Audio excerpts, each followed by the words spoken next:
pela... É uma declaração do ministro da Defesa, José Múcio. Ari.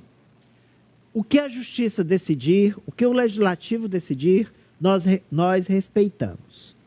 Evidentemente, o militar lamenta muito quando vê um colega indiciado. O primeiro sentimento é de constrangimento.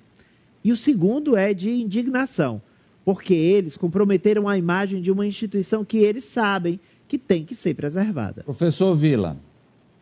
O ministro José Múcio foi muito feliz. É exatamente isso.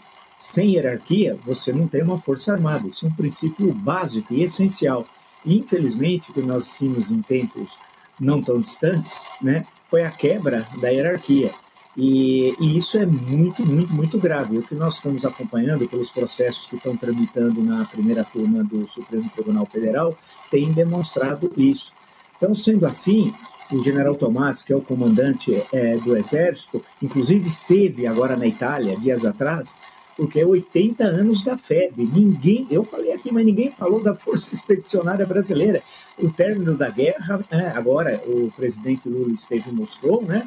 Mas lembrar da participação brasileira na Península da Itália, em 1944, 1945, e a importância que isso representou aqui também internamente na luta contra o autoritarismo. Infelizmente, ninguém lembrou aqui no Brasil, que eu vi. Agora, o comandante do Exército lembrou, lá foi, e tem uma foto muito bonita dele, junto a um monumento que recorda a presença dos pracinhas, como são chamados, e tantos daqueles que perderam a vida lutando contra o nazifascismo.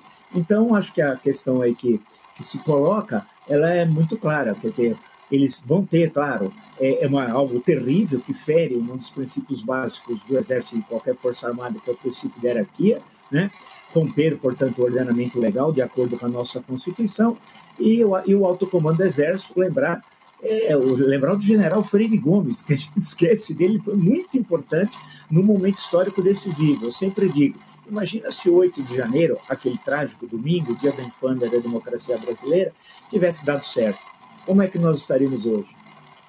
E, professor, lembrando que são 7 ou 13 generais que foram tornados réus nessa ação do Supremo Tribunal Federal contra a tentativa de golpe.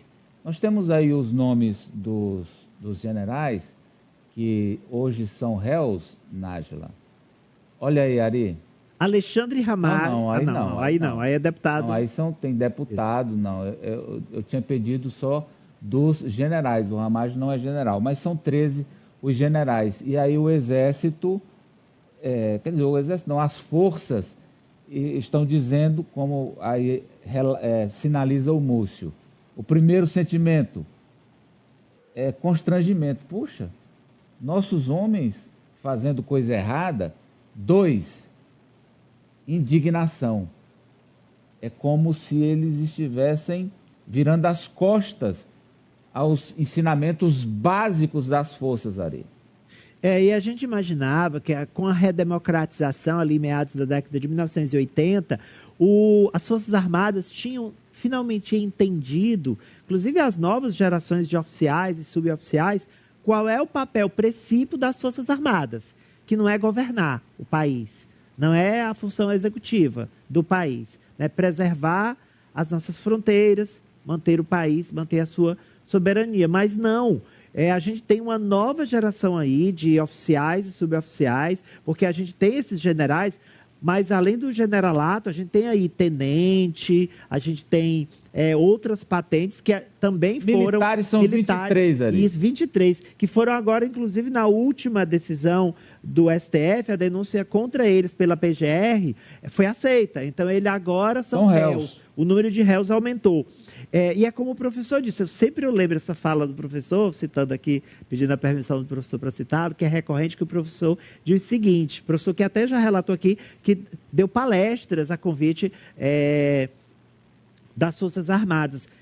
vamos ver o currículo desse pessoal, que tipo de ensinamento está sendo feito nos centros de formação da elite das Forças Armadas. É alguma coisa na origem ali do discurso de formação, do que está sendo ou não, porque não é um caso ou dois, gente. Tudo bem, ainda é uma minoria, mas eu acho que a gente precisa ver isso aí com atenção, com lupa. Com lupa. Vamos lá para a Socorro Sampaio.